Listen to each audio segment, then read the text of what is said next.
This is the prime real estate season, and here are some tips if you're buying or selling a home in Southern California. The tips come from Pascal Angelini of Hall & Chambers Real Estate in Glendale. They can help you with residential, commercial, and investment real estate. If you're a real estate investor, there are still opportunities to buy a short sale in Southern California. We're currently averaging about 50 short sales per day in LA County alone. So what does that mean?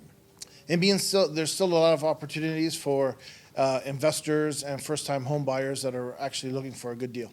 So before, there was a lot of thought that short sales were going away because the housing market was heating up. That's correct. And now that on average we still have about 50 homes in LA County, there's still plenty of opportunity for those investors and buyers. How much money do you need to get into a short sale? Usually you could still get into a short sale with 3.5% down. You've heard that the real estate market here in Southern California is hot, but sellers can make the mistake of pricing their home too high. The biggest mistake that we see sellers make is they overprice their home, and they sit on the market for a couple months, and then when they realize that they can't get their offer, and they start reducing their price.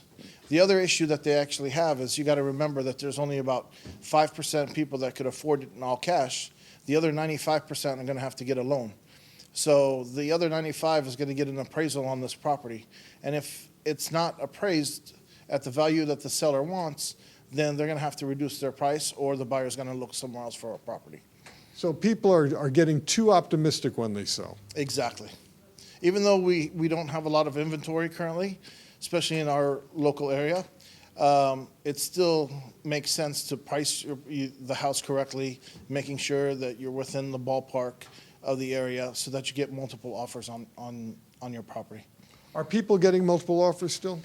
Yeah, if it's priced correctly, definitely getting multiple offers on the properties out there, and you could actually see 7, 8, 9 different offers on one specific property.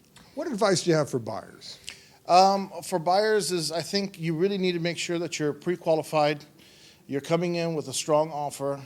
If you have a good down payment, it definitely helps. If you have a house that you need to sell, I would recommend you go ahead and put it on the market first and not make it a contingency upon you finding another property, because of the way the market is, somebody else is going to come in and just buy that because the seller is not going to wait until you actually sell your property. Call Pascal Angelini at Hall & Chambers at 818-730-0927.